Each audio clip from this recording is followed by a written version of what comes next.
नमस्कार, मेरे हाथ में ये 500 रुपये का आप नोट देख रहे हैं। प्रधानमंत्री नरेंद्र मोदी 2019 में जब दूसरी बार लोकसभा चुनाव जीत कर आए थे, तब सरकार ने कहा था कि 2019 में रेलवे ग्रुप डी में 1 लाख पदों पर बहाली की जाएगी। तब देश में बेरोजगारी का आलम यह है कि 1 लाख ग्रुप डी के पदों पर बहाली के लिए 1,26,00,000 लोगों ने, युवाओं ने 500 रुपये से फॉर्म भरा था। 2019 बीत गए, 20 बीत गया, 21 के नवंबर महीना आ गया, लेकिन अब तक ग्रुप डी के रेलवे का एग्ज़ाम तक ही नहीं हो पाया है, एग्ज़ाम का डेट ही नहीं जारी हो पाया है।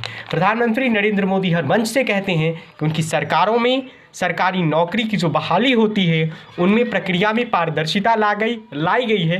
पीयूष गोयल जो रेल मंत्री थे उनकी छुट्टी भी हो गई, अश्विनी वैष्णव नए रेल मंत्री आ गए।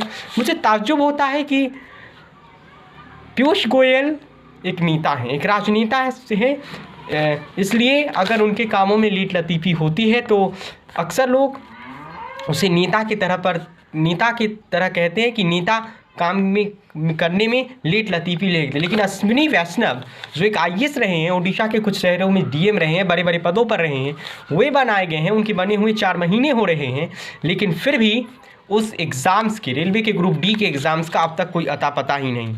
1,26,00,000 लोगों से, युवाओं से सरकार ने 500 रुपये लिए थे।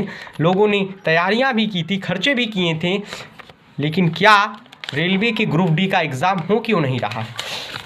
500 रुपये से सरकार ने हज़ारों रुपये का फ़ंड कलेक्शन ज़रूर किया था, लेकिन उसका कुछ असर हो नहीं रहा है। सरकार सिर्फ फ़ंड कलेक्शन के लिए, फ़ंड जुटाने के लिए, पैसा इकट्ठा करने के लिए ही क्या बहालियां निकालती है, क्योंकि 3 साल बीतने को है और अगर अब तक सरकार ने ग्रुप डी के एग्ज़ाम्स नहीं लिए हैं तो इससे मतलब साफ है कि सरकार के पास इरादे, सरकार के पास विज़न और सरकार की नीयत में खोट दिखती है।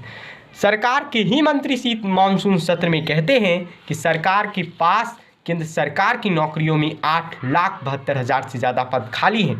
2019 में एक कार्यक्रम में देश की तत्कालीन रेल मंत्री पीयूष गोयल कहते हैं, जो अभी उद्योग मंत्री सरकार में हैं, कि हम आने वाले 3 साल में 3 लाख लोगों, युवाओं को रेलवे में रोज़गार देंगे। तो फिर सवाल उठता है कि वो रोज़गार के वादे क्यों नहीं मिले? सिर्फ चुनावी रोटी सेकने के लिए, राजनीतिक रोटियां सेकने के लिए, चुनावी रेवड़ियां बांटने के लिए हमारे नेता पैसा 500